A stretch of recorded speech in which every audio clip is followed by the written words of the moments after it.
Bienvenidos a un nuevo programa de Católicos con Mensaje. Muchas gracias por estar ahí. Como ustedes saben, esta serie trata de presentar personas católicas que son coherentes con su fe y que además no tienen pudor o no tienen miedo a manifestarse como católicos y son relevantes en la vida pública. Hoy tenemos con nosotros a un invitado que al principio de WTN España, y cuando yo todavía vivía fuera, tuve la fortuna de conocer, yo todavía me acuerdo, hace varios años, viniendo para acá, y entonces me dijeron, oye, tienes que conocer a los que dirigen la asociación Enraizados, porque creo que estáis empeñados en hacer un poco lo mismo. Tenemos con nosotros a José Castro Velarde. Muchísimas gracias por estar con nosotros, José. Pues muchísimas gracias a vosotros por la invitación. José estudió además en ICADE. Yo, para los que lo saben, yo también estudié lo mismo que este señor. Luego además fui profesor también en ICADE durante un tiempo y no sabía yo que habíamos ido a la misma universidad. ICADE, para quien no lo sepa, es la Universidad Pontificia, comillas, regida por los jesuitas, ¿verdad? Exactamente. ¿Qué tiempos aquellos? Pues sí, la verdad es que en parte se echan de menos. Sí. Voy a leer una cosa que nos ha mandado y que yo creo que define a José. José Castro Velarde, casado y católico por la gracia de Dios, español. Tiene la gracia de tener 6 hijos, licenciado en Derecho y en Administración de Empresas, máster en Doctrina Social de la Iglesia y amante de defender la presencia de Dios en la vida pública. Y además es el presidente de la Asociación Enraizados. Me encanta esa forma de presentarse. ¿Es muy necesario defender la presencia de Dios en la vida pública? ¿O es necesario o es no necesario? Pues yo creo que es absolutamente necesario, ¿no? Podemos ver, especialmente en nuestras sociedades europeas, pero quizá también a nivel mundial, un grave proceso de descristianización, y eso ha sido motivado no solamente por una labor contra cada una de las personas que formamos parte de esa sociedad, sino también contra la presencia de Dios en la vida pública. Sabemos que si no construimos una sociedad con Dios, no tenemos más remedio que construirla contra el hombre. No es una cosa que nosotros queramos meter a Dios con calzador ahí por un interés partidista o ideológico como otros, sino que al final, si no tenemos en cuenta al Creador y la naturaleza que Él ha creado para regular la vida política y la vida social, no tenemos más remedio que ir contra el hombre, ¿no? Y de ahí pues las grandes depresiones que tenemos en nuestra sociedad, el número de suicidios que desgraciadamente van cada vez aumentando, los jóvenes que muchas veces pues carecen de un sentido, también con luces, no vamos a tratar solamente las sombras, ¿no? Pero realmente, y todo ello se puede resumir en que Dios no está presente en la vida pública. Yo creo que esta es una de las causas principales, tanto de la descristianización como consecuencia de la deshumanización de nuestra sociedad.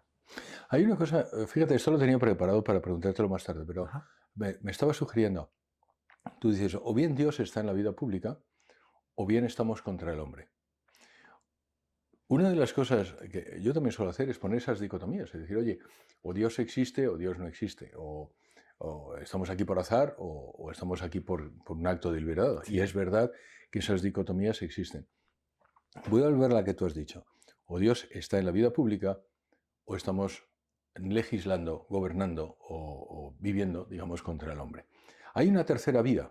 ¿Hay alguna tercera vía? Pues yo creo que no hay terceras vías. Es decir, a veces se ha hablado de que el espacio público o político pueda ser neutro, ¿no? Y que todo pueda valer.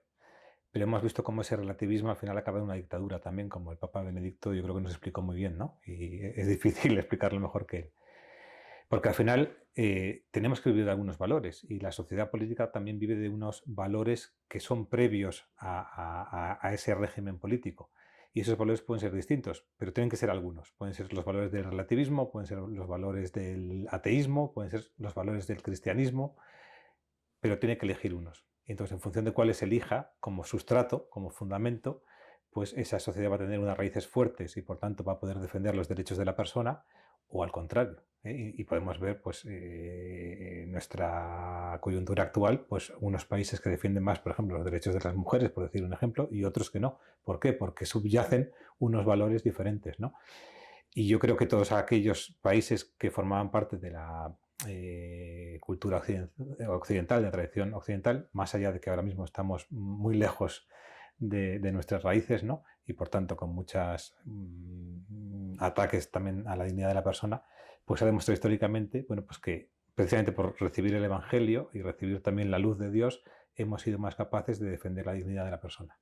Estás hablando, para entendernos, lo digo porque la gente probablemente está pensando en un ambiente occidental. Estás diciendo, no, está Occidente, que defiende más los valores humanos y, por tanto, por ejemplo, los derechos de la mujer contra, vamos a poner, el mundo musulmán, que lo defiende menos. Lo digo para entendernos. Sí. Yo imagino que alguien está pensando, ¿se refiere a Bélgica y a España? No, te refieres a Occidente contra el mundo musulmán, entiendo.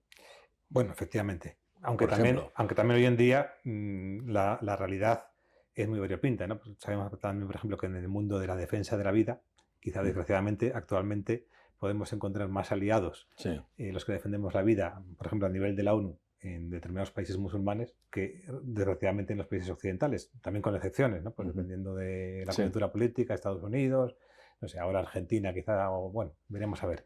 Pero la realidad es que es verdad que el mundo es plural, hay distintos focos, tampoco podemos, como decía Descartes, tener una idea clara y distinta, absoluta, ¿no? La realidad es muy plural, es muy distinta. Pero sí que es verdad, yo creo que lo que sí hemos podido ver es que a lo largo de la historia, si hacemos un recorrido, aquellos que han tenido la suerte y la gracia, como decíamos al principio, de recibir la luz de Dios, más fácilmente podemos respetar los derechos de la persona, ¿no? Y aquellos que, desgraciadamente, por la razón que sea, no han tenido esa suerte, pues menos lo pueden hacer. Voy a volver al tema de que no hay tercera vía, en lo que además, te digo, personalmente estoy de acuerdo, pero vuelvo al tema, es o bien estás con Dios o bien estás contra el hombre. Y me he encontrado, sin embargo, José, mucha gente, vamos a decirlo, de nuestro barco, gente del ámbito católico, y estoy pensando en alguien en una universidad que se manifiesta católico, la universidad es católica y tal, y sin embargo, que piensan que no, que realmente no se tiene por qué imponer valores católicos o cristianos, porque eso coarta la libertad. Insisto, estoy parafraseando. Sí. Coarta la libertad de las personas y realmente es lo que yo llamo pusilánimes. Es gente que se presenta como católicos, pero que realmente está haciendo el caldo gordo o el trabajo sucio o son sicarios, si quieres, para poner los 3 grados, porque hay muchos grados en ello, de los malos, por ponerlo también de una forma sencilla y que se me entienda, por favor. Sí. ¿Tú piensas lo mismo? Bueno, hay que, a lo mejor, siempre hay que escuchar a todo el mundo porque a lo mejor siempre te ayudan también pues, a hacer autocrítica, porque a lo mejor a veces, lógicamente, uno no tiene siempre el 100% de razón, ¿no? Pero hay que distinguir, a lo mejor, cuando hablamos de valores católicos, lo que hay que defender es que la ley, o sea, en una sociedad es necesario respetar la ley natural, que es para todos los hombres, ¿no? Lo que pasa es que la fe católica sabemos que, como viene de Dios y no hay contraposición entre lo que conocemos por la fe y lo que no conocemos por la razón, te ayuda a conocer con más claridad esa ley natural. Entonces, evidentemente, a nadie se trata de imponer los valores católicos y como eso entendemos, pues oye, tienes que ir a misa obligatoriamente. A nadie se le puede obligar a creer porque eso es una gracia de Dios y luego está la libertad del hombre de responder a esa gracia. Pero en cuanto al cumplimiento de esa ley natural, como es indudable, pues hay que hacerlo. Es decir, a nadie se le puede permitir matar a otra persona. Vamos a poner un ejemplo claro, el aborto. Entonces, ¿quién dice? No, si el aborto... Oye, yo estoy en contra del aborto y que los católicos... Pero yo no puedo imponer una ley que restrinja el aborto. Bueno, yo creo que esa es una clara línea roja, ¿no? Puede haber temas que puedan ser, bueno, más grises, pero el causar violentamente la muerte de otra persona sin ninguna justificación, como es el aborto, ¿no? Porque hay soluciones siempre, tiene que estar completamente penado, porque tienes que respetar lo más sagrado que es la vida, ¿no? Ahí hay una línea roja. La defensa del matrimonio también. No se trata de obligar a nadie a casarse, pero es que hoy los estados no nos permiten casarnos. O más bien, para que nos entendamos, los estados no permiten que aquel que libremente quiera casarse, es decir, contraer matrimonio con una persona del otro sexo para toda la vida, lo haga. Es decir, por ejemplo, en España, que es lo que yo más conozco, existe, entre comillas, el derecho a divorciarse y además se considera que es un derecho irrenunciable. Es decir, que aunque yo no quiera, porque yo cuando me he casado para toda la vida, ¿no? Y es algo libre, no digo que se lo tengan que imponer a todo el mundo, pero que el Estado reconozca mi libertad. Se habla tanto de la autonomía de las partes o de la voluntad, y sin embargo, cuando un hombre y una mujer se quieren casar para toda la vida y que eso sea reconocido por el Estado, no nos lo permiten, ¿no? Yo creo que debería haber, por ejemplo, una figura jurídica en los derechos positivos, que fuera eso, el matrimonio, si quieren llamarlo con un adjetivo para entender, matrimonio blindado o matrimonio para toda la vida, que es el verdadero matrimonio. Otras figuras son otra cosa, pues deberían existir, ¿no? Y sin embargo, hoy en día nos impiden incluso esos derechos, yo creo, más básicos. Y entonces, que volvemos a la pregunta, ¿qué piensas de aquella persona que te dice, no, yo soy católico, pero eso realmente no, porque eso es muy ultra, y te lo argumenta con, ¿sabes? Te menciona desde Aristóteles hasta no sé qué, pero dice, no, es que, pero soy católico, soy católico. Sí. Y es lo que llamo también fuego amigo. Yo creo que al final, si somos católicos, lo somos siempre, ¿no? O decía Chesterton, que no entraba, que en la iglesia se quitaba el sombrero, pero no se quitaba su razón, y también al revés, cuando entramos en un plató de televisión o entramos en el Parlamento, si es que ahí tenemos que estar, no nos quitamos nuestra fe, vamos con ella. Otra cosa es que también, como decía Santo Tomás, con nosotros tenemos que discutir pues con la razón, evidentemente, ¿eh? No voy a simplemente a decir que el aborto está mal porque yo sé que por fe hay una vida humana, que es una vida que Dios quiere, ¿no? La ciencia, ¿no? Te dice que ahí hay una vida y por tanto hay que respetarla, es decir, hay otros argumentos. Pero lo que tenemos que tener claro es que si de verdad tenemos fe, si de verdad creemos que Dios ha creado no solamente la vida individual de cada uno de nosotros, sino también la vida social, porque Dios ha creado toda la naturaleza humana, y dentro de la naturaleza humana está vivir en sociedad, está vivir en familia, está buscar el bien común de todos, está buscar la subsidiariedad, la solidaridad. Los principios de la doctrina social de la Iglesia son parte de la teología moral, ¿no? Igual que tenemos el deber de tratar bien a nuestro cónyuge, como parte del cuarto mandamiento. El cuarto mandamiento también nos dice que tenemos que amar a la patria, y eso implica una serie de obligaciones. Es decir, que no es, la fe no es algo individual, ¿no? A veces la hemos privatizado, ¿no? Yo no sé si te ha pasado, pero a mí, a veces muy buenos católicos me transmitían la idea de que ser un buen católico era, pues oye, te has levantado pronto por la mañana, has rezado, has trabajado, pero era todo como yo, ¿no? Yo. Y a lo mejor sí has obedecido a tus padres un poquito, pero ya las obligaciones para con la sociedad, la defensa de tu padre, de tu patria, de tus raíces, de todo lo que habías heredado para intentar mejorarlo y darlo a los demás, pensar que, oye, nuestra coyuntura no es mía, es también de las generaciones futuras, y por tanto yo tengo que respetar todo lo bueno que he recibido para dárselo a los demás. El pago justo de impuestos, muchas cosas como que se olvidaban, ¿no? Esa parte más social, y es también parte de nuestra fe, y por tanto tenemos que vivir así también, ¿no? Y entonces yo lo que diría es que del Evangelio brota también la mejor doctrina social y política, y que por tanto la tenemos que poner en práctica, ¿no?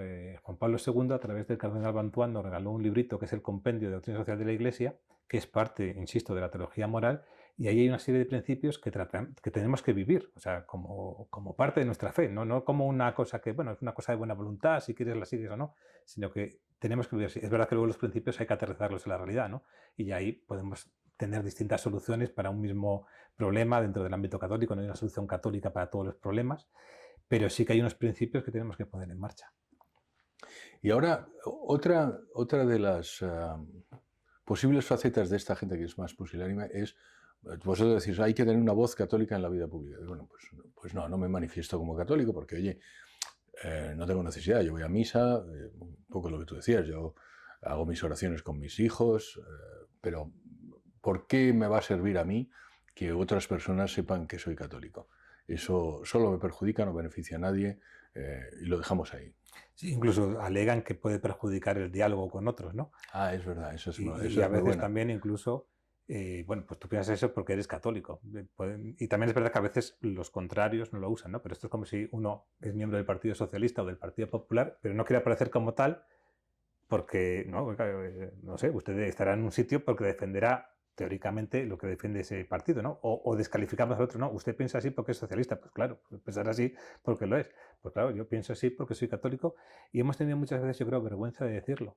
Sí. Es verdad que, como decíamos antes, en determinados debates no hace falta constantemente estar haciendo referencia pues al Evangelio, a las citas bíblicas, pero sí que podemos decir, oiga, pues evidentemente yo defiendo la vida con más radicalidad porque soy católico, porque tengo la suerte de tener, pues yo que sé, ejemplos como la Madre Teresa de Calcuta, como Juan Pablo II, como el Papa Francisco en determinados temas, que nos han enseñado que la vida es muy importante, y por tanto, para mí sí, o Jesucristo mismo, pues claro, para mí es importante. Ahora, que puedo decir que la ciencia nos dice que desde el primer momento de la concepción hay una vida, también tenemos que hacer hincapié en eso, ¿no?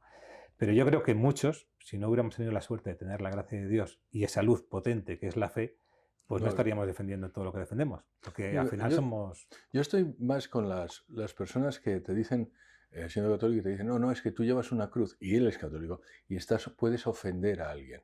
Ajá, Entonces, escóndete la cruz y no, ¿sabes? Yo qué sé, bendices la mesa y, oye, no, es que si bendices la mesa puedes... Y te lo dicen desde el ámbito católico. Y eso es, a lo mejor estoy muy sensibilizado, pero vamos, eso es más desarmante, más desmoralizante que te lo diga una persona que es un furibundo ateo y que te dice, no, pues usted, quizá porque lo esperas sí. en un caso y en el otro no, no sé si te ha pasado. Sí, sí, me ha pasado. A nosotros nos gusta bendecir la mesa en familia cuando salimos a comer fuera, ¿no? Y la verdad es que gracias a Dios lo hemos hecho siempre de forma natural. Además tengo una mujer que es muy natural. Yo a veces soy un poquito más artificial y estas cosas reconozco que también a veces me pueden costar un poco, ¿no? Más. Pero gracias a Dios, Dios me ha puesto una mujer al lado que es muy natural, con lo cual eso lo vivo con naturalidad. Pero no sé, a mí me ha llamado la atención siempre esto, efectivamente, porque al final la fe es algo que Dios nos ha dado y es tan bueno para todo el mundo que esconderla está hurtando al otro la posibilidad de conocerla, ¿no? Mm, Puede haber una coyuntura muy concreta, no sé, pues bueno, que a lo mejor puede ser eso prudente, siempre puede haber un casuismo, ¿no? sí. Pero en general, efectivamente, pues llevar la cruz, que es el signo de mayor amor que ha habido a lo largo de la historia, es más, es que la cruz debería estar en todos los colegios, debería estar en todos los centros hospitalarios, ¿no? Lejos de retirarla, lo que hay que hacer es volver a ponerla en el centro de nuestra vida, porque es lo que nos va a recordar que estamos aquí también por el amor infinito de una persona que nos creó y que nos redimió, que dio su vida y su sangre por nosotros, y que también estamos llamados a hacer eso por los demás, ¿no? Mm. Vamos ahora a Enraizados. ¿Qué es Enraizados? Bueno, en realidad es una asociación civil, o sea, al final es un conjunto de personas que en un momento determinado nos pusimos de acuerdo pues, para fundar una asociación porque queríamos tratar de ser, no sé si siempre lo conseguimos, pero ese es nuestro deseo, lo que decías antes, ¿no? Ser una voz católica en la vida pública.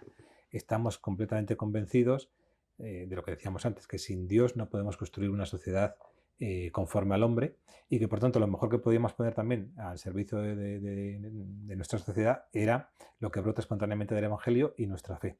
Y entonces, dentro del ámbito de libertad de los laicos también, pues entendíamos que la mejor forma de hacerlo era una asociación civil, es decir, no estamos encuadrados dentro de lo que es jurídicamente, digamos, la Iglesia, sino una asociación civil, legalizada, por tanto, conforme a los estándares de la legislación positiva, pero sí que en nuestros estatutos definimos claramente que defendemos la concepción católica de la persona, de la familia, de la sociedad, y todas nuestras acciones tratan de estar basadas en la doctrina social de la Iglesia, ¿no? Que comentábamos antes, y espero que lo consigamos en la mayor parte de los casos. También habremos cometido equivocaciones, ¿no? Y errores. ¿Cuándo nace y cómo nace? Pues nace en el año 2012, por iniciativa pues, de los fundadores, entre ellos me encontraba yo, y bueno, yo siempre había arrastrado desde pequeñito, recuerdo mis discusiones familiares en casa, en mi casa siempre había mamado mucho pues, lo que es eso, el deseo pues, de que la política se ordenase conforme a Dios. Mis padres proceden de congregaciones marianas, tuve la suerte de ir también a un colegio de fomento, de inspiración, o vamos, con una cierta orientación del Opus Dei, luego pasé a los jesuitas, donde especialmente conocí la doctrina social de la Iglesia y también entré en contacto con otras personas. Y a mí me quedaba siempre la inquietud, incluso preguntaba muchas veces en determinadas charlas, muy bien, ¿qué es lo que añade Dios a la vida pública, no? Y recuerdo que incluso algún experto de doctrina social de la Iglesia me dijo, oye, pues esa pregunta me la tengo que pensar. Pero yo tenía siempre esa inquietud un poco en el corazón, ¿no? No en plan teórico, Sí. sino en plan real, ¿no? ¿Qué es lo que aporta para que lo defendamos con convicción? Porque si estamos convencidos de que Dios aporta, lo defenderemos con más convicción. Si creemos que es algo superfluo en la vida política, pues no lo vamos a defender, lógicamente. Y yo tenía siempre esa inquietud, ¿no? Y bueno, colaboré pues, con distintas realidades, asociaciones y demás, pero cada vez tenía más presente que era necesario anclarse en la concepción católica de la persona y en Dios también para defender nuestros principios, ¿no? Y en 2012 pues arrancamos con la asociación y desde entonces pues hemos ido trabajando con este deseo. ¿Qué aporta Dios en la vida pública entonces?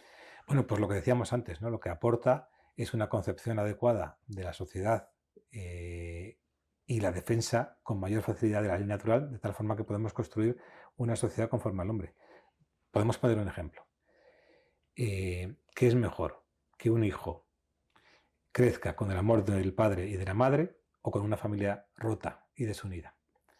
Pues lógicamente es mejor lo primero. Siempre habrá excepciones y casos que hay que atender, ¿eh? Pero lo general y lo que deberíamos defender y lo que toda la sociedad debería estar alineada, sea católica o no, es que los hijos, en el mejor entorno que nacen, porque así lo dice la psicología y cualquier ciencia buena, es en una familia con un padre y una madre. Entonces, Dios nos ayuda a que eso sea más posible, ¿no? Entonces, es muy importante que esté presente, porque la fuerza, o sea, la gracia sabemos que es esencial. Es decir, ninguno de nosotros haríamos cosas buenas si no es por la gracia. Pues eso tanto a nivel individual como a nivel social. Otro ejemplo, que España se haya consagrado al Sagrado Corazón de Jesús, ¿no? En el siglo XX, en México también, no es no sé, una cosa supersticiosa. No, es que eso es muy importante, ¿no? Que una nación como tal, igual que nuestras familias, muchos seguramente hemos puesto no solamente un Sagrado Corazón en nuestro hogar, sino que hemos pedido a un sacerdote que venga, lo entronice y hemos consagrado humildemente nuestra familia al Sagrado Corazón de Jesús o al de la Virgen, ¿no? Y queremos, no es una cosa individual, es una cosa familiar. Pues eso mismo en la nación o incluso en la comunidad de naciones, si un día lo pudiéramos hacer, pues tiene muchísima importancia. ¿Y qué actividades hacéis vosotros Bueno, hacemos, la verdad es que yo creo que somos una asociación que se basa mucho en el trabajo voluntario, de tal manera que pues el 90-95% de las personas son voluntarios. Eso implica una cierta anarquía a veces, que hay que intentar gobernar, pero también muchas iniciativas, porque tratamos de ser, conforme a la doctrina de la Iglesia, subsidiarios, es decir, que cada uno pueda encontrar aquel campo en el que pueda trabajar. Entonces, trabajamos en el campo de la vida, de la familia, de la educación, que son los grandes campos. También, por ejemplo, pues tratamos de poner en valor todo lo que hemos recibido de la historia de España y de la historia universal, donde tenemos muchas cosas que aprender, ¿no? de nuestro pasado y actualizarlas. En ese sentido tenemos pues una iniciativa que es España en la historia. También un ejemplo que tratamos de recuperar es el de los mártires, especialmente el de los mártires de la persecución religiosa en España, porque creemos que son la mejor memoria histórica que podemos dar a nuestros hijos, a nuestra sociedad. Son aquellas personas que, perdiendo lo que humanamente es lo más importante, ¿no? Es la vida, pues perdonaron a aquellos que les estaban asesinando, ¿no? Y dieron un testimonio de fe. Entonces, incluso esto, desde un punto de vista meramente, si queremos, natural, evidentemente es el mejor testimonio, ¿no? El de la reconciliación, el de perdonar al que te está matando. Y lógicamente para los que tenemos fe, pues es el mayor testimonio de que Cristo realmente vive. Entonces, también tenemos una parte importante de nuestra actividad centrada en mártires. Tratamos de que se les reconozca en las distintas localidades en las que nacieron, que haya un pequeño recuerdo a ellos, pues con una calle, con un pequeño, no sé, allí donde nació, pues a lo mejor una pequeña, ¿cómo se llama esto? la lápida? Una lápida, sí, una inscripción, ¿no? Algo. Sí. Y entonces estamos trabajando en este campo también. Luego, pues con otras asociaciones a nivel pues más político, social, pues tratamos de estar en grandes coaliciones, porque también creemos que es importante la labor individual que cada uno podamos hacer y la labor asociativa, pero luego también poder unirnos en grandes grupos de asociaciones. Colaboramos, pues, por ejemplo, con NEOS, que es una asociación. Antes de ir ahí, porque quiero detenerme en el tema de los mártires por dos razones. Primero, porque yo he escuchado a gente que dice, bueno, pero eso realmente divide la sociedad. Es mejor, oye, lo que pasó, pasó, vamos a pasar página. ¿Tú qué les dirías a ellos? Vamos a ver, Cristo dijo que iba a venir al mundo a crear división a veces, ¿no? El padre contra la madre, que eso es inevitable, ¿no? Cuando uno hace una cosa, pues va a haber una parte de la sociedad que reaccione en contra. Eso hay que asumirlo desde el principio.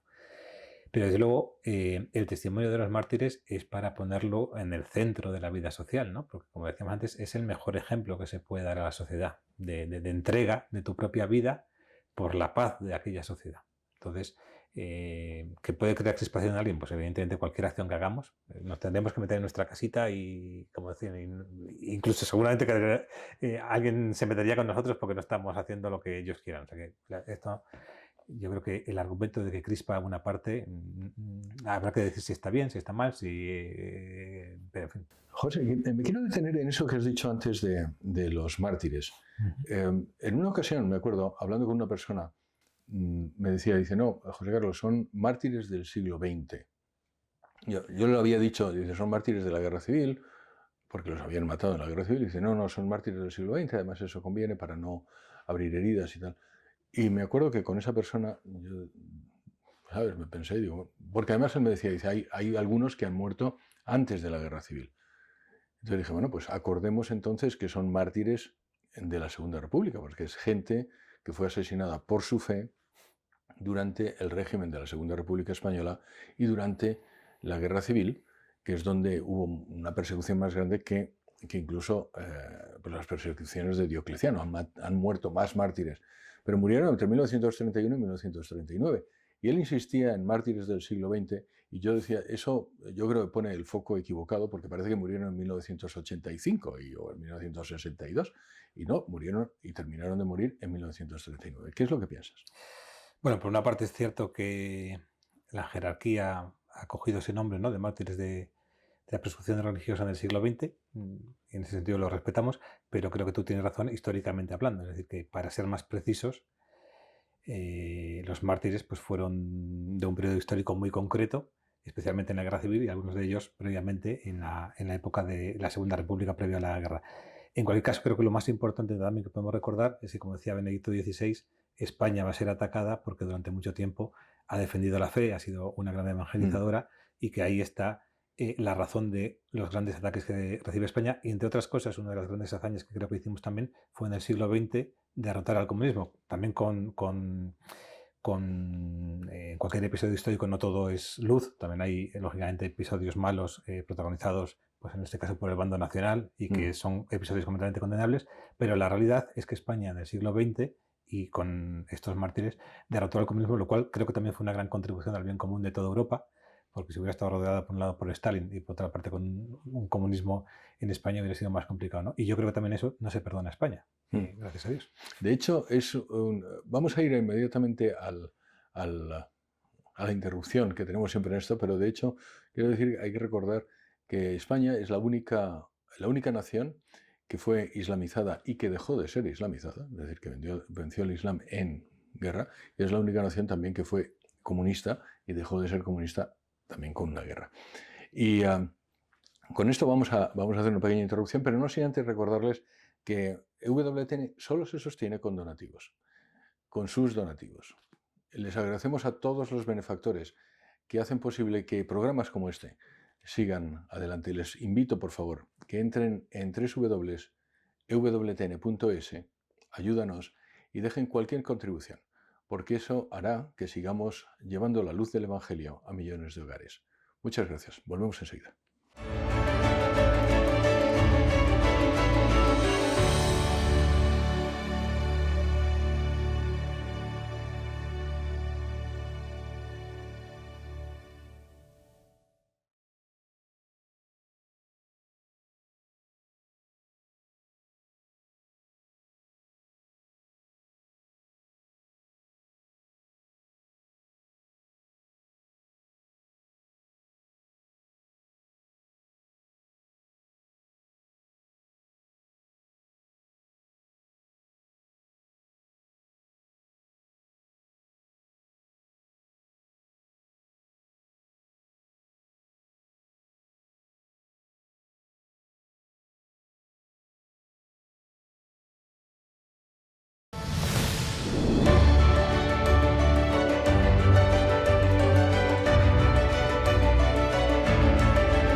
Volvemos a este episodio de Católicos con Mensaje. Estamos con José Castro Velarde de la Asociación Enraizados.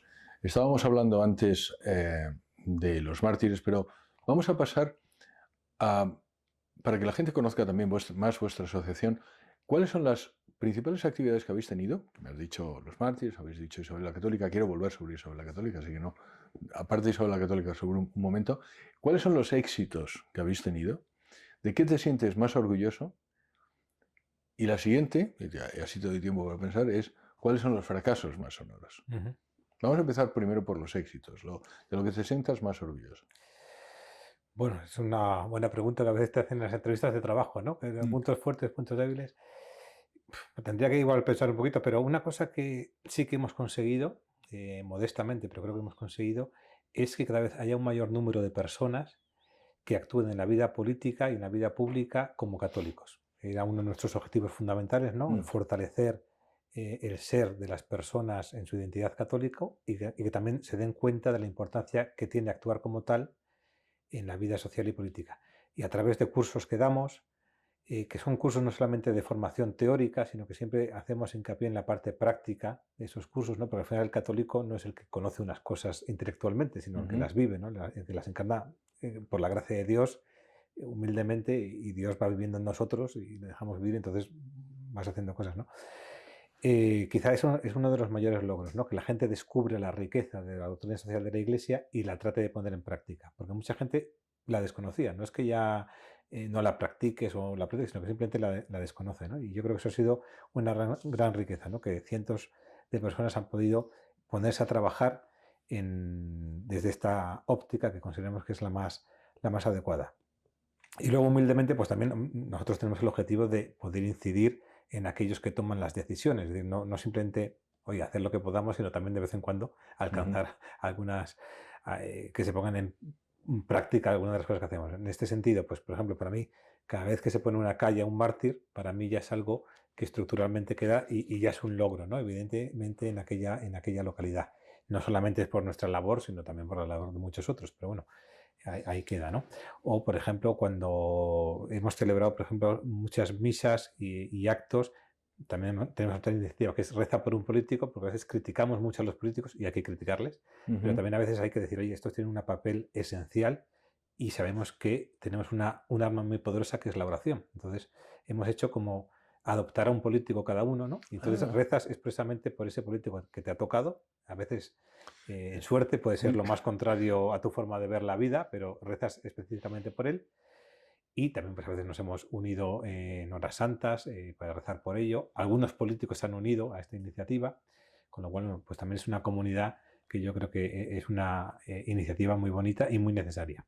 ¿y por qué hay políticos, ahora que estabas diciendo eso, hay políticos que se han manifestado como católicos y que luego llegan a la vida pública y se comportan como anticatólicos? Y a la inversa, estoy pensando en alguien que, que fue ministro y que es conocido, y cuando era ministro no hizo, a mi juicio, vamos, no, al juicio, no a mi juicio, sino no hizo lo que tenía que hacer, es decir, había unas leyes que iban contra la vida, había unas leyes que iban contra el matrimonio natural, no hizo nada y sin embargo ha dejado de ser ministro y ahora pues predica o pontifica mucho sobre que está bien, o sea, Sí, sí, sí. mejor así que lo contrario. Pero ¿por qué los católicos cuando llegan a un puesto de la administración parece que se olvidan, dejan y luego siguen yendo a misa y luego terminan ese puesto ministerial o subsecretario, me da lo mismo, o presidente del gobierno y luego, no, hay que... Estamos en contra del aborto. ¿Por qué no estuvo usted en contra del aborto cuando fue usted ministro de eh, libros? Pues efectivamente ese es un grave problema, ¿no? Cuando uno puede llegar a un puesto y se olvida de lo que es. Mm, hay- La verdad es que hay que ver el casuismo de cada uno, ¿no? Pero yo me he encontrado a lo largo de mi vida con mucha gente que dice, oye, en este momento no voy a defender mis ideas porque quiero defenderlas cuando llegue, ¿no? Es decir, ahora voy a estar un poco camuflado, Mm. pero cuando tenga un puesto de responsabilidad y ya pueda hacer el bien, ahí es el momento de hacerlo, ¿no? Entonces, bueno, pues, dices, yo creo que es una equivocación porque hay que defender tus ideas desde siempre, ¿no? Con prudencia, sabiendo hacerlo y tal.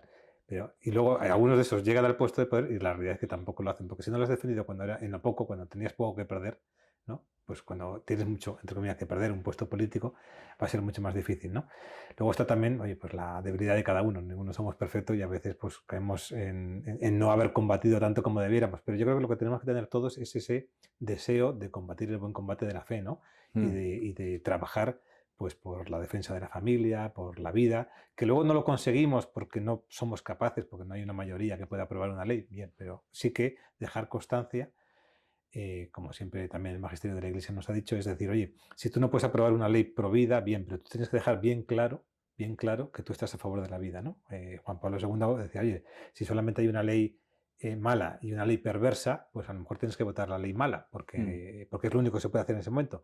Pero dejando bien claro que tú estás en contra de esa ley, pero que no tienes más remedio que hacerlo. Y efectivamente yo creo que muchas veces ha pasado que se ha pecado de omisión o incluso a veces de, no ya de omisión, sino de hacer cosas malas por parte de determinados políticos que en principio parecía que eran católicos, ¿no? José, una cosa que, a raíz de lo que me estabas contando, me estoy acordando, es de un libro que estoy leyendo ahora y que habla de que los católicos tenemos que tener microvalentías. Y lo explica diciendo, estamos muchas veces esperando a tener la gran lucha por, voy a seguir con el ejemplo, por la derogación de la ley del aborto, y como no podemos hacer eso, pues nos desmotivamos y decidimos que no hacemos nada. Y el autor lo que sostiene es, no, en cada momento, en cada día, tenemos que evitar que la barbarie además lo llamo así, la barbarie nos acose. Entonces, son pequeños actos que en cada momento tenemos que plantar la bandera y esto se va ganando trinchera a trinchera. No es, ¿sabes? No es la bomba atómica, sino es trinchera a trinchera. ¿Qué piensas de eso? Pues creo que es una idea muy, muy verdadera, ¿no? Porque no sé tú, pero yo a lo largo de mi vida me he encontrado con mucha gente que siempre difiere a un momento posterior el dar una lucha o el comprometerse, ¿no? Y olvida lo que puede hacer en ese momento, ¿no? Por ejemplo, hay jóvenes que dicen, no, yo estoy ahora en una época de formación en la universidad, me tengo que dedicar y es verdad que tienen que estudiar, ¿eh? No digo yo que no, pero en ese mismo momento tienen que sacar tiempo pues, para dar testimonio de su fe y para ir construyendo una universidad más humana, una universidad más conforme a la verdad, ¿no? Luego empiezan a trabajar, ¿no? Ahora estoy empezando a trabajar ya cuando fundo una familia, a lo mejor es el momento, ¿no? Luego ya estás fundando una familia y entonces, oye, es que tengo mis hijos pequeños, no puedo porque tengo que... Y vas postergando, ¿no? O cuando ya tenga una gran responsabilidad, ahí haré el bien. Entonces, yo creo, no, el error es que en cada momento lo que puedas hacer, lo tienes que hacer y con total valentía, ¿no? Volvemos al tema que hemos postergado un momento, Isabel la Católica. Una de las cosas por las que os conocí, o donde me acuerdo que os conocí y que me llamó la atención, es el empuje que tenéis vosotros por el reconocimiento de la santidad de nuestra Reina Católica. Háblanos de ella, háblanos de eso. Sí, si me permites, primero un reconocimiento a don José Luis Rubio, que es el director de la comisión que lleva la causa de la reina, porque nos hemos encontrado a una persona muy abierta. A veces en determinados ámbitos eclesiales o civiles te encuentras con alguien que tiene una responsabilidad y es difícil colaborar con él, ¿no? Porque quiere tenerlo todo muy controlado o por la razón que sea. En este caso nos hemos encontrado las puertas abiertas para humildemente colaborar con el proceso y me gustaría reconocerlo desde aquí. Y yo creo que Isabel la Católica, bueno, es una de las figuras históricas más impresionantes de la humanidad, ¿no? de toda la historia y especialmente de la historia de España. Es, yo creo, una de las mayores evangelizadoras, no a lo mejor directamente, pero sí con todas las iniciativas que promulgó, ¿no? ¿Por qué no es santa? Bueno, yo creo que santa es, ¿por qué no está reconocida? ¿No? Que lo has hecho bien la pregunta tú.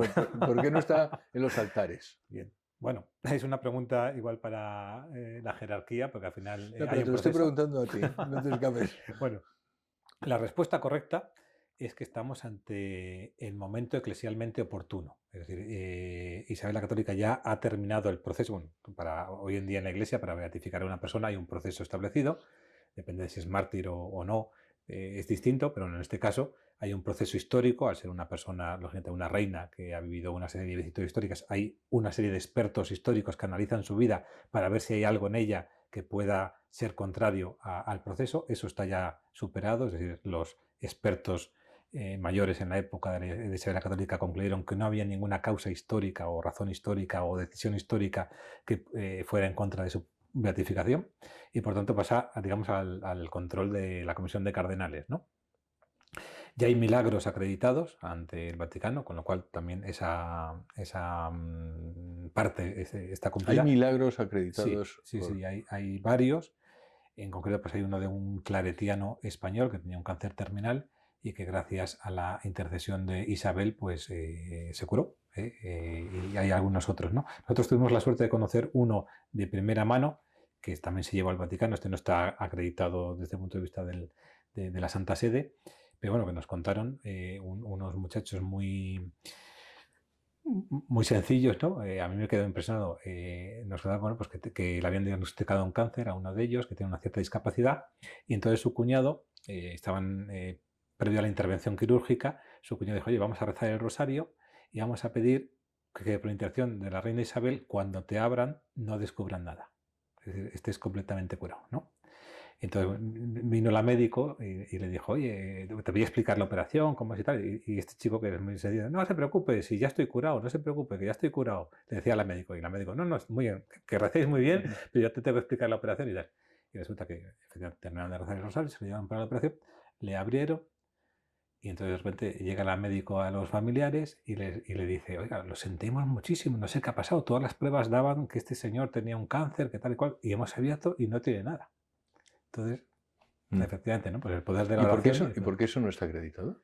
Bueno, sabes, yo tampoco soy un experto en procesos de beatificación, pero bueno, que la Santa Sede hace una investigación muy minuciosa y bueno, este en concreto, igual que el claretiano, sí que está ya comprobado de acuerdo a todos los estándares de la Santa Sede, este que yo sepa, no está, digamos, probado. No sé si recuerdas la anécdota, hubo un científico, un médico agnóstico, que dijo, no, es que en la iglesia estos procesos que decís que en Lourdes hay muchos milagros y tal, seguro que os los inventáis, ¿no? Entonces uno que trabajaba en el Vaticano dijo, mira, te voy a dar unos expedientes para que veas lo que hacemos. Entonces le dio los expedientes, este señor se los leyó y como era un hombre abierto a la verdad, cuando volvían a quedar le dijo, oye, pues estoy convencido de que hacéis un trabajo realmente serio y que estos no tienen explicación. Yo no voy a decir que sea un milagro, pero médicamente tiene explicación. Y el otro, el que trabaja en el Vaticano, le dijo, mira, pues te he dado los expedientes que no admitimos porque no está suficientemente probado que sea un caso extraordinario. Con lo cual entonces se quedó. Entonces, bueno, no conozco exactamente esos trámites, pero no los ha superado todavía. No sé si los superarán en el futuro. Entonces, la pregunta también es pertinente. Si ya han pasado los procesos y los expertos han dictaminado que ni la obstat, si hay un milagro, ¿por qué no es beata? Yo creo, primero, porque es necesario que aquellos que somos devotos de la reina lo hagamos palpable, lo hagamos presente. Es decir, un santo necesita de la devoción popular, ¿no? Que se pida. Entonces, lo digo porque todos los que nos están viendo podemos colaborar en este sentido, ¿no? Pues tener una estampa de la reina en nuestra cartera o en nuestra casa, pedirle su intervención. Si nos concede alguna ayuda, desde las más pequeñas hasta las más grandes, ponerlo en conocimiento de la comisión, pedirlo también a nuestro obispo, a nuestro sacerdote. El 26 de noviembre, que es la fecha de fallecimiento de la reina, a mí me gusta decir de tránsito al cielo. El 26 de noviembre. El 26 de noviembre, pues se celebran misas en todo el mundo, participar en esas misas o también promoverlas en nuestra localidad, si a lo mejor en la nuestra en concreto no se celebra, hacerlo llegar pues también para que se conozca, ¿no? Y entre todos difundir la devoción a la reina. Y luego también es verdad que al final la jerarquía tiene que dar su visto bueno. Entiendo que ahí puede haber, bueno, pues lo que decíamos antes, ciertas complicaciones, se las podemos llamar políticas, bueno, pero en definitiva, si es santa y es un ejemplo, sobre todo hoy en día, pues para los políticos, por ejemplo, de servicio a los demás, es realmente impresionante leer su testamento, ¿no? En el cual, como las deudas que tenía las quería tener totalmente pagadas, deudas monetarias. Pensamos que un rey, bueno, aquí si debo dinero a alguien, me da igual, ¿no? Pues como, y luego cómo atendía pues, a mujeres que no se podían casar, necesitaban una dote, como dejó establecida una serie de dotes para aquellas mujeres que se querían casar, para aquellas que querían entrar en religión y también tenían que aportar el convento, porque si no el convento se moría y es necesario vivir, no tenían que comer. Pues también cómo se preocupaba de los habitantes, no los llamaba indios, de los habitantes de las tierras, bueno, les llamaba indios, perdón, de las tierras realmente recientemente descubiertas, como son mis vasallos, son mis súbditos, nunca fueron ciudadanos de segunda, eran como los de la península, ¿no? Eran sus propios súbditos y los tenía así en consideración desde el primer momento y cómo la preocupación era evangelizarles, llevarles a Dios sin imponérselo. Es impresionante el testimonio de esta mujer y yo creo que sería un gran ejemplo para los políticos de hoy en día. Pues bueno, pues vamos a recordarlo el 26 de noviembre, todos los 26 de noviembre, hay que acordarse de Isabel. Yo tengo una estampa de Isabel la Católica, efectivamente. Yo soy de los que piensa que efectivamente ella es santa y simplemente que no está reconocida, pues probablemente también por alguna otra razón, como tú has dicho, que de oportunidad, vamos a llamarlo así. ¿Qué otros proyectos, qué otros proyectos tienes o tenéis en Enraizados que estén cociéndose o a punto de. Sí, pues igual que antes hablábamos de España en la historia, que trataba de recuperar pues, todos los valores que ha habido a lo largo de la historia de España, que en resumidas cuentas son los católicos, tenemos otro que nos parece importante, que es, lo llamamos Iglesia y civilización, y que lo que pretende es también poner de manifiesto todo aquello que la Iglesia ha aportado a la civilización a lo largo de la historia, ¿no? Porque, bueno, indudablemente lo que más importante que ha aportado es la fe y la evangelización, pero también en cualquier ámbito de lo humano, el arte, la ciencia, la Iglesia y los católicos hemos aportado muchísimo, ¿no? Entonces, tratar de poner de manifiesto todo aquello que hemos aportado para que se vean las luces que la Iglesia también ha aportado a la humanidad, ¿no? En este momento que es tan gravemente atacada o que determinadas épocas se consideran oscuras, pues no es todo lo contrario, eran épocas luminosas en donde se defendía a la persona, pues volver a rescatar todo ese bagaje y toda esa tradición que la Iglesia nos ha dado.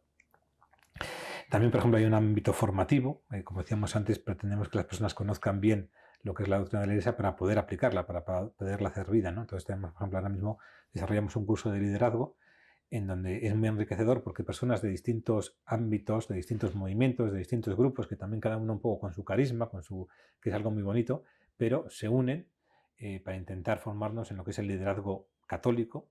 En este caso lo mismo liderazgo basado en el amor, porque al final la caridad es lo que más nos debe caracterizar, ¿no? A mí me gusta mucho cuando el Señor en el Evangelio, cuando explica el juicio final, decir, venid a mí, dice a la derecha, no sé por qué, pero no, venid a mí los que estáis a la derecha, ¿no?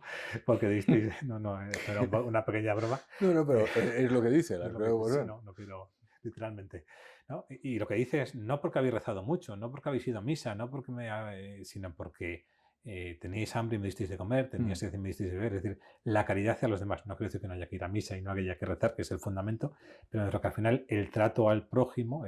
Seréis evaluados en el amor. Entonces hay ese liderazgo de servicio, ¿no? Y la verdad es que es muy bueno porque es dado por personas muy profesionales, pero muy arraigadas en la fe, ¿no? Porque a veces también uno puede ser líder para muchas cosas malas, pues aquí se trata de aflorar lo que es el liderazgo católico, ¿no? Y otros cursos basados en la doctrina social de la Iglesia, matrimonio y familia, un curso de historia de España también muy bueno, o sea, todo el ámbito formativo, pero siempre enfocado un poquito a luego tratar de plasmarlo en la sociedad, ¿no? Eso me estaba recordando un libro del profesor Suárez que decía lo que España le debe a la Iglesia. No sé si lo tenéis. Yo no sé si está descatalogado, está aquí, pero debe estar ya descatalogado, pero efectivamente se nos olvida lo que nuestro país y lo que realmente Occidente le debe a la Iglesia. Pero una cosa que también me he encontrado muchas veces es, bueno, vale, pero si ustedes son una asociación de católicos en la vida pública, ¿por qué es bueno para un católico empujar o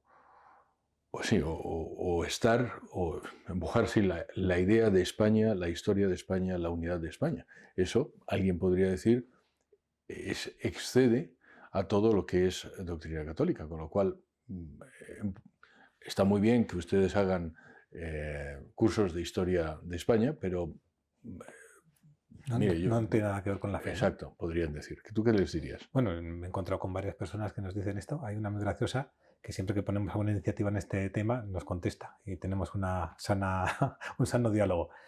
Bueno, lo que yo diría es que la doctrina social de la Iglesia tiene unos principios claros y a cualquier problema social y político primero hay que enjuiciarlos desde esos principios, ¿no? Entonces también el tema de la unidad de España, por poner un ejemplo concreto, si uno quiere ser católico de verdad, no lo debe enjuiciar desde un mero punto de vista voluntarista, yo opino lo que quiera y me da igual, o sea, es un tema completamente superfluo estar unidos o estar separados, sino lo que deben enjuiciar desde los principios de la doctrina social de la Iglesia, que básicamente son la dignidad de la persona, la solidaridad y el bien común.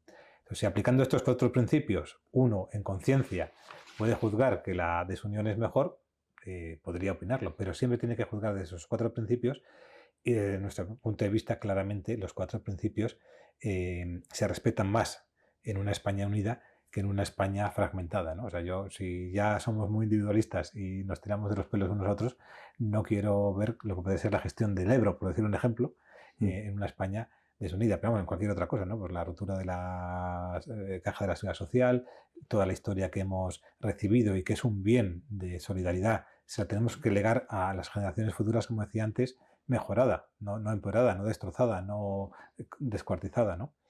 Y en ese sentido, pues yo creo que la unidad de España, con todo lo que implica, es un bien común indudable. Cualquier persona de buena voluntad puede llegar a esa conclusión. ¿Y cómo puede entonces haber católicos que piensen, no, yo lo que quiero es la desunión de España y quiero que mi región, mi provincia, mi pueblo, mi barrio sea una nación?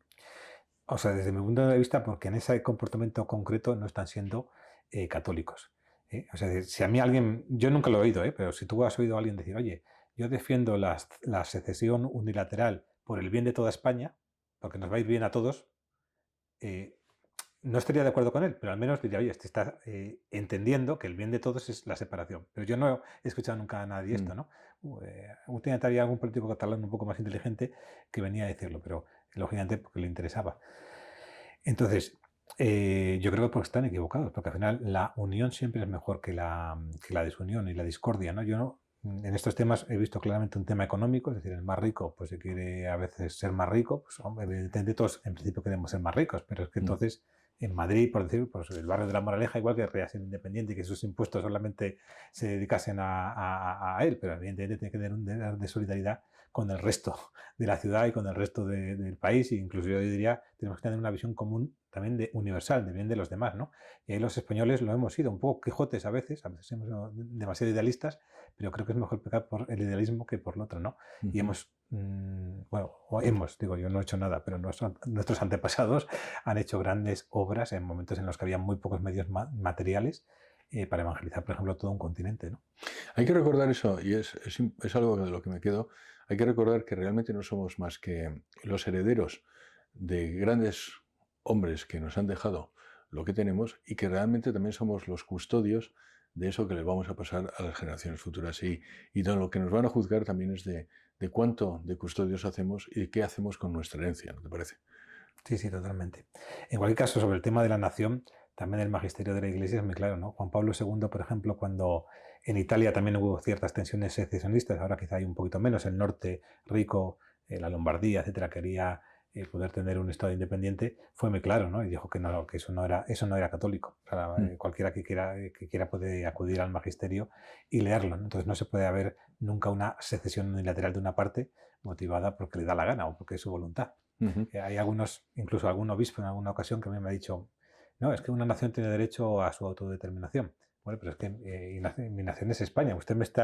En ese caso, usted me está quitando, o sea, para mí España es el conjunto, no es el conjunto menos una parte, ¿no? Entonces me está usted, entonces es incompatible. Siempre dentro de la doctrina católica está la subsidiariedad, que es que sí que hay que respetar los ámbitos de libertad del individuo, de la familia, del municipio, etcétera, e ir construyendo la sociedad hacia arriba, ¿no? Pero eso es una cosa y otra cosa es... Si alguien decía, un político decía hace poco, él no era católico, pero decía con cierta gracia, oye, si se quieren ir, que se vayan, pero que no se dejen, que dejen hasta los puñados de tierra de los bolsillos, que eso no es suyo, ¿no? Porque al final, oye, la libertad, usted puede vivir donde le gana, pero España no es, sí, ¿sabes? Cualquier parte de España es de todos los españoles. Es que una secesión unilateral sería tan injusta como que, por ejemplo, el conjunto de España decidiera que una parte de ella se fuera y sin tenerla en consideración. Imaginémonos, no voy a poner ningún ejemplo, pero que vamos a poner... Sí, mi casa. No contribuye al bien de España, entonces usted fuera de España. Sería injusto, es decir, no se puede hacer eso, ¿no? Aunque sea el 99,99% de los españoles que decidieran echar al 0,01 sin ningún motivo. Este trocito ya no va a ser España. Que se busque la seguridad social, que se busque... No, ¿verdad? ¿No? Antes de terminar, José, sí me gustaría que dijeras, ¿cómo podemos ayudar? ¿Cómo la gente puede ayudar a Enraizados si quiere ayudar? Bueno, pues puede acudir a nuestra página web para tener información o ponerse en contacto con nosotros en www.enraizados.org. Y luego ya hay distintos grados de compromiso, ¿no? El más importante es el del voluntario, que puede trabajar en alguna de las campañas que ponemos en marcha o incluso decir, oye, yo tengo una iniciativa relacionada siempre con lo católico y la vida pública y la quiero poner en marcha, pues también puede encontrar ayuda en nosotros, ¿no? Porque de lo que se trata es de que cada vez haya un mayor número de líderes. El padre Ayala, que fue uno de los inspiradores de la ACDP en su día, pues decía que un católico, una obra, ¿no? Igual es un poco exagerado esto, pero dice que cada católico debería tener una obra en la que trabajar. A veces yo creo que también pueden ser 4 o 5 que pongan en marcha una obra, porque uno solo es difícil, depende de la envergadura de la obra, pero me refiero que sí que cada uno tengamos nuestra iniciativa, ¿no? Entonces es muy importante.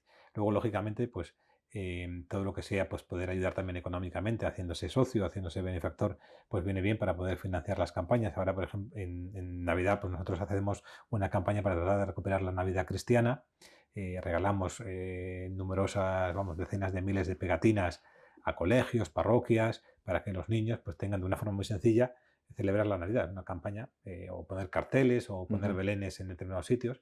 Bueno, pues eso lógicamente requiere cierta inversión para hacer las pegatinas, para hacerlas llegar a las parroquias, etcétera. Pues todo eso requiere también una financiación, ¿no? O sea que también ahí todo lo que pueda ayudar pues siempre es bienvenido.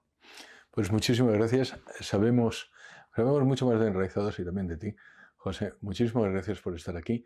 Les dejo ya con este programa de Católicos con Mensaje y les espero en el próximo programa de esta serie. Mientras tanto, si tienen alguna sugerencia o algún punto que nos quieran comunicar, vayan a www.ewtn.es en nuestro email. Allí podrán mandarnos sus sugerencias y en la medida de lo posible las tendremos en cuenta. Muchísimas gracias y que Dios les bendiga.